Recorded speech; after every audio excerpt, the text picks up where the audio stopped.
Hi, are you a business owner planning your next business loan? Before you sign those documents, let me tell you why the understanding of APR and EIR will save you tons of interest. What is APR? APR is called the annual percentage rate. It shows you the annual cost of borrowing, excluding the compounding effects, right? So I'll give you a simple example with which I'll make it clear. So let's say a bank gives you 10 lakh rupees of loan and says you that you have to pay 1% monthly, right, for the next 12 months basically. So after a year, you will be essentially paying 12%. This is simple interest, right? But what if bank told you that it is 12% APR, but the compounding is monthly?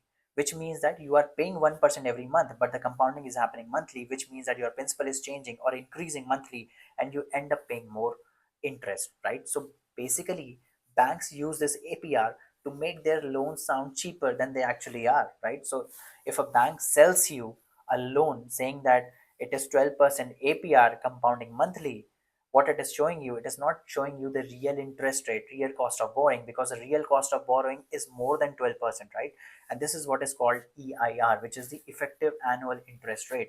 Effective annual interest rate takes into account of the compounding effect and gives you the actual cost of borrowing, right? So in this case, in this particular case, if a bank's offer you 10 lakh rupees of loan and says that it is 12% APR but compounding is monthly, you end up paying 12.68% as interest, because you are paying interest on interest, right?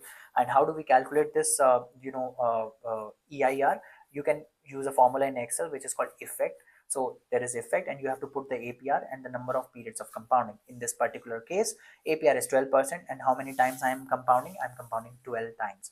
So I'll just write it in Excel, and Excel will give me 12.68%, right? And why is this important for business? Because you see, if there are two banks giving you two different loans, let's say bank A is giving you 10 lakh rupees, at 12% APR compounding monthly, and another one is giving you the same principal but with 12.5%, but the compounding is quarterly. Now you need to decide which one to take, right? So how do you make a decision? You calculate the EIR for both of these options and see which one is cheaper, right? So this is how you will calculate. And this is all about APR and EIR. And if you found this useful, please subscribe to our channel, hit that like button, and share this video to your fellow entrepreneurs. Let's build business smarter. Thank you so much.